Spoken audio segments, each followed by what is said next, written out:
12월이 대강절이기 때문에 대강절을 맞아서 이제 예수님에 관해서 말씀을 나눌까 합니다.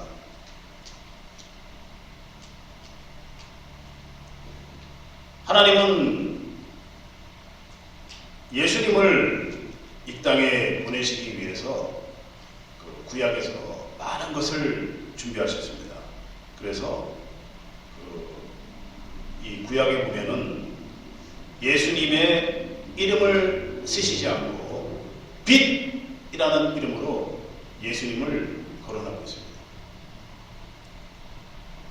구약과 신약이 모두 하나님이 예수님을 드러내기 위해서 하신 그런 내용인데, 그 중에서도 이 구약 전체를 예수님을 빛으로 하나님이 말씀하시면서 많은 부분에서 예수님의 그 모형과 예수님의 그림자, 그 예수님의 대표로 나타내는 것을 볼 수 있습니다.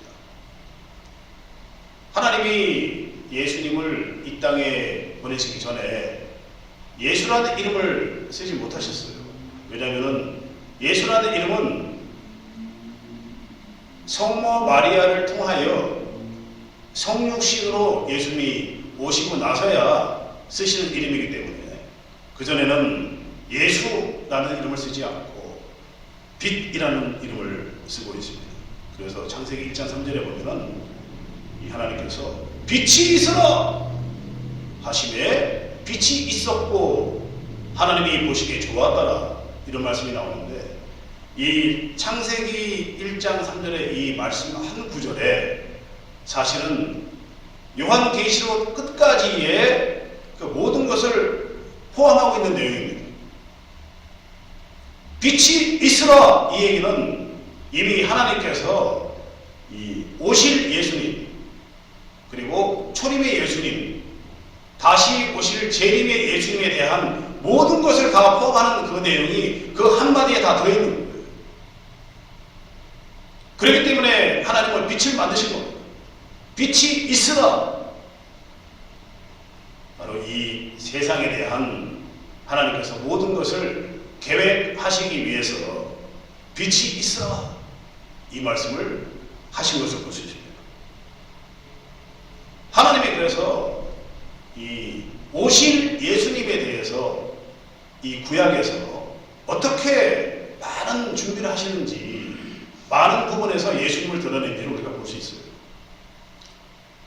우리가 이 창세기 3장 15절에 보면은 바로 십자가의 희생으로 하러 오신 예수님을 예표하시는데, 여자의 후손은 네 머리를 상하게 할 것이요 너는 그의 발꿈치를 상하게 할 것이다. 이미 창세기 3장에 하나님께서는 초림으로 오실 예수님이 어떤 모습으로 오실지를 보여주고 계신 것입니다. 사단은 예수님의 뒷발꿈치를 18cm 가까이 되는 대못에 그걸 박아서 상하게 할 것이지만, 예수님이 십자가에 달려 죽으심은 바로 하나님의 뜻이 완성되는 그런 놀라운 하나님의 원대한 계획이 있는 것입니다. 그리고 하나님은 이 아담과 하와가 범죄했죠. 선악과를 따먹고 나서 범죄했음에도 하나님을 뜻을 거스렸음에도 불구하고 하나님은 그들을 사랑하셔서 바로 예수님의 희생을 예표하는 가죽옷을 입혀주는 걸 볼 수 있어요. 창세기 3장 21절에 보니 여호와 하나님이 아담과 그의 아내 하와를 위하여 가죽옷을 입히시니라. 이 가죽옷은 어떤 의미입니까? 가죽옷은 바로 어떤 한 동물을 희생해야만 나오는 그런 옷이거든요. 해지지 않는, 찢어지지 않는, 영원할 수 있는 이 가죽옷은 바로 구원의 옷을 상징하는 것입니다. 그렇기 때문에 하나님께서는 신실하시게도 우리가 어떠한 잘못을 지고 어떠한 죄에 빠졌다 할지라도 하나님은 끝까지 우리를 사랑하신다는 그 하나님의 뜻을 우리가 명심하시거든요.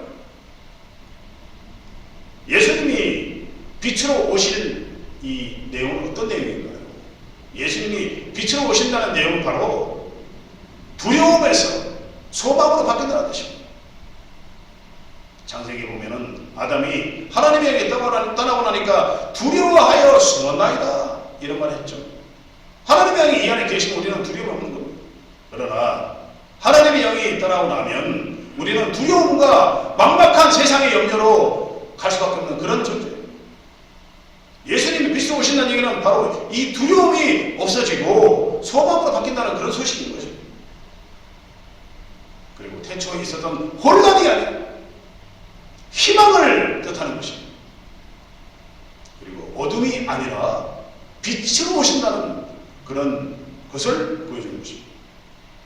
하나님은 우리에 대한 구원의 원대한 계획이 있으시죠?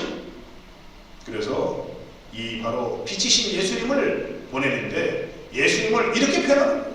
요한복음 14장 6절에 보니 내가 곧 길이요 진리요 생명이니 나로 남지 않고는 아버지께로 올 자가 없느니라. 그리고 에베소서 2장 8절 9절에 보면 이런 말씀하세요. 너희는 은혜로 의하여 믿음으로 말미암아 구원을 받았으니 이는 너희에게서 온 것이 아니라 순전히 하나님의 선물이라. 이게 바로 우리가 행위 구원과 믿음으로 나오는 구원의 차이죠. 우리의 선한 영향력으로는 어떠한 행위도 구원을 받을 수 없지만 예수님을 믿음으로 나오는 은혜로 받는 믿음은 그것이 참 구원이요 참 하나님의 선물이라는 것을 말씀하는 것입니다. 하나님은 또한 초림으로 오실 예수님을 위하여 한 인간을 세우셨어요. 아브라함이라는 사람을 갈대아 우르에서 불러내서 그를 세우셔서 민족의 조상, 민족의 아버지로 세우신 것입니다. 그리고 한 가족을 세우셔서 12지파의 모든 빈족으로 뻗어나갈 수 있는 그런 기틀을 마련하는 걸 볼 수 있습니다. 그리고 야곱과 유다와 다윗의 계보를 통해서 예수님의 족보로 이어지는 그런 계보를 만드십니다. 이런 것이 바로 하나님이 예수님을 위하여 예수님이라는 한 분을 위하여 한 인간을 세우고 한 지파를 세우고 한 계보를 세우시는 하나님의 놀라운 계획을 우리가 볼 수 있는 것입니다.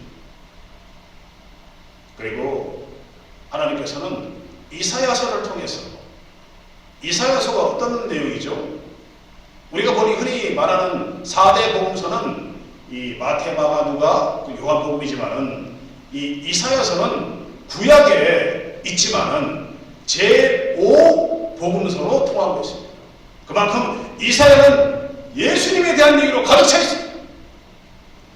이사야 42장 6절 7절에 보니 내가 너를 세워 언약과 이방의 빛이 되게 하리니 빛이 나오죠.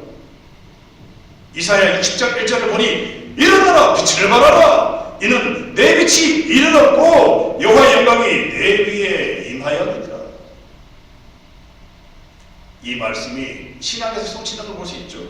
마태복음 4장 14절에 보면 이는 선지자 이사야를 통하여 하신 말씀을 이루려 하시니 요한복음 8장 12절에 보니 나는 세상의 빛이 나를 따르는 자는 어둠에 다니지 아니하겠고 생명의 빛을 얻으리라. 빛이 나오죠. 예수님을 말씀하는 것입니다. 그리고 이사야는 9장과 53장을 통하여 예수님이 어떻게 이 세상에 오실 것인지 그리고 예수님의 외향이 어떤 모습으로 오실 것인지 예수님이 어떤 고난을 받을 것인지를 자세히 보여주고 있는 것입니다. 이사야 53장 2절을 보니 그런 여린 수음 같고 마른 땅에 나는 뿌리 같아서 고운 모양도 없고 풍채도 없고 흠모할 만한 아름다움이 없도다. 예수님의 아주 정말 우리가 상상을 못하는 아주 그런 모양을 보여주시고 있는 것입니다. 그리고 예수님의 고난은 이 5절에 보니 그가 찔림은 창이죠. 우리의 허물을 위하여 그가 상함은 그가 마음이 상한 것은 우리의 죄악 때문이라.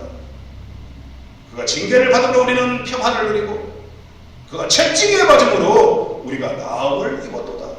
아주 유명한 예수님의 고난에 대해서 자세히 말씀하죠.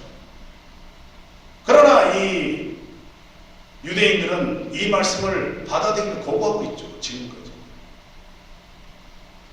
얼마 전에 그 유튜브에서 어떤 기자가 이 내용을 가지고 예수님의 외모, 예수님의 고난을 질문했더니 유대인들이 모두 이 말을 믿으려 하지 않는 걸 볼 수 있었어요. 믿고 싶지 않겠죠. 그들이 원하는 메시아는 백마를 타고 이 세상을 다 우리에게 넘겨줄 수 있는, 우리의 핍박을 이겨낼 수 있는 그런 메시아로 보기 때문에 잘못 알고 있는 것입니다. 그리고 이 이사야 9장에 보면은 예수님이 어떤 모습으로 탄생하실지를 보여주고 있습니다. 이사야 9장 6절에 보니까 한 아이가 낳고 한 아들을 우리에게 주신 바 되었는데 그의 어깨는 정사를 배웠고, 정사가 뭐죠? 통치, 다스리는 말입니다. 그의 이름은 기묘자나. 기묘자는 무엇입니까? 기적같은 아주 신묘한 그걸 모사라. 모사는 뭐죠? 예수님은 우리가 동행하시는, 우리에게 조력자로 나타나신 그런 분이라고 합니다. 전능하신 하나님이라 영존하신 아버지라 평강의 왕이라 할 것이라. 예수님은 이래 우리가 평강을 찾게 되죠. 아담이 하나님에게 따라가는 말미암아 평강을 잃어버렸던 것을 바로 예수님이 오셔서 그 평강을 누리게 해주시는 그런 말씀을 하는 것입니다. 그리고 하나님은 이 오실 예수님을 위하여 이 많은 부분에서 예수님을 예표하고 계십니다. 여자의 후손은 바로 예수님을 예표하는 거죠.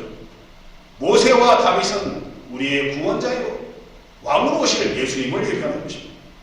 그리고 대표적으로 왕과 제사장, 이 선지자는 구약에 있는 모든 이 나오는 등장하는 인물들이 불완전한 그런 왕이, 불완전한 선지자요 불완전한 제사장으로 묘사되었는데, 그러므로 참 왕이, 참 제사장이요 참 선지자는 바로 예수로 인하여 완성되는 것이다.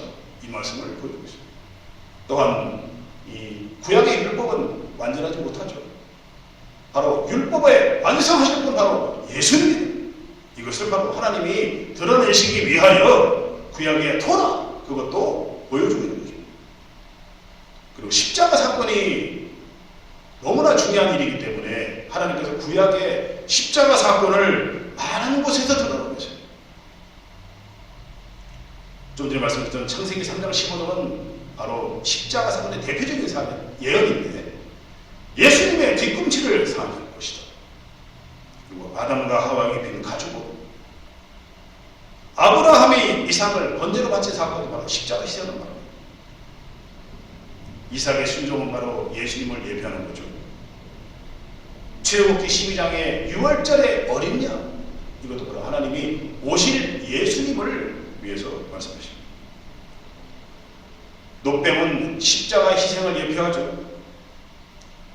성막의 구조를 감아보면요, 이 성막이 어떤 구조로 생겼냐면 하나님이 이렇게 성막을 하시라 그러셨는데 성막이 십자가예요. 성막에 보면은 번제단은 피를 흘리는 예수님, 물두멍은 보혈로 씻기는 것을 예표하는 것입니다. 그러므로 모세 십계명은 바로 이 십자가를 예표하는데 우리가 그것을 이 모세의 모습으로 양팔을 벌려서 시내에서 내려오는 그 모세를 보면서 십자가의 예수를 우리가 볼 수 있는 것입니다. 우리 요셉을 보면 예수님과 닮은 모습이 많죠. 예수님은 은 30냥에 팔리셨는데 요셉은 은 20냥에 팔리게 됩니다. 요셉은 형제들에게 버림당했는데 예수님은 유대인들에게 버림당합니다. 창세기 30장 28절을 보니까 은 20세겔에 그를 이스마엘 사람들에게 팔매 요셉을 애굽으로 데려갔더라. 노아의 방주는 하나님이 바로 예수님의 모형으로 보여준 것입니다. 노아의 방주 안에만 들어가면 사는 것이다. 요나의 표정은 바로 부활하실 예수님을 예표하는 이야기하고 있습니다. 내가 보여줄 것은 바로 요나의 표적밖에 없는 이 말씀하셨잖아요. 이외에도 하나님께서 예수님을 위하여 이 마태복음 1장에 보면은 예수님의 족보를 통하여 모든 민족을 표현하는 그런 계보를 보여주신 걸 볼 수 있습니다. 그리고 하나님은 오신 예수님을 위하여 바로 세례 요한이라는 사람 중에서 가장 훌륭한 그런 사람을 예비해 주신 것입니다. 그리고 예수라는 분을 성육신으로 태어나게 하시기 위해서 마리아와 요셉이라는 그런 의로운 이 두 사람을 예비해 주신 것입니다. 이외에도 구약에 보면은 전부가 하나님께서 예수님을 드러내기 위해서 하신 거예요. 다 예수님이다니.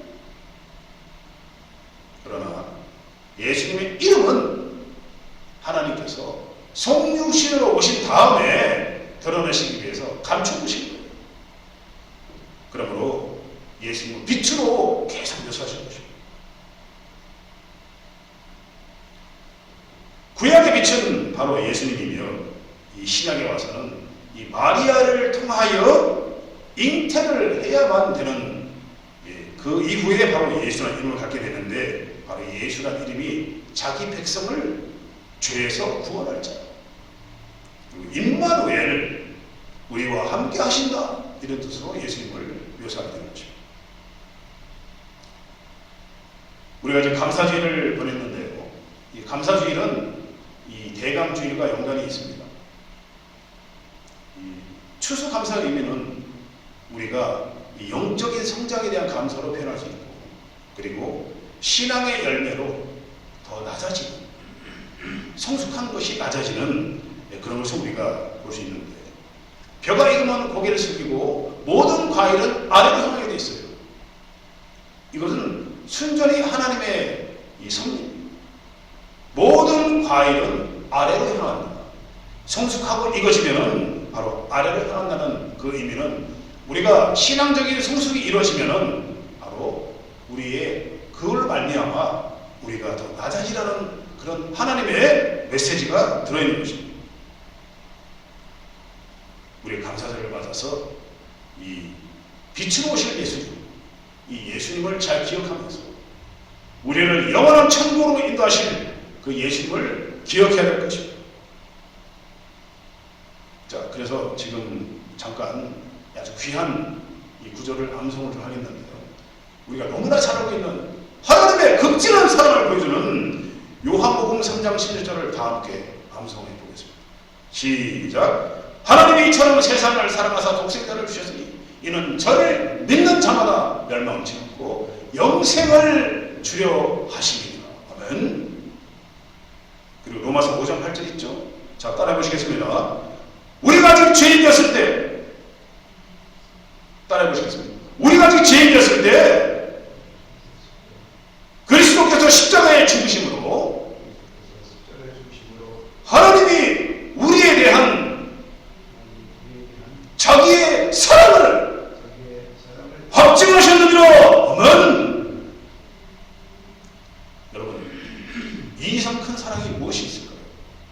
하나님은 빛이 있으라 하시니 빛이 있었고, 그때부터 이미 우리에 대한 사랑을 확증하시기 위해서 예수는 십자가에 달려 죽게 하심으로 하나님의 사랑을 확증하시는 그 일을 이미 계획하셨다, 이 말씀입니다.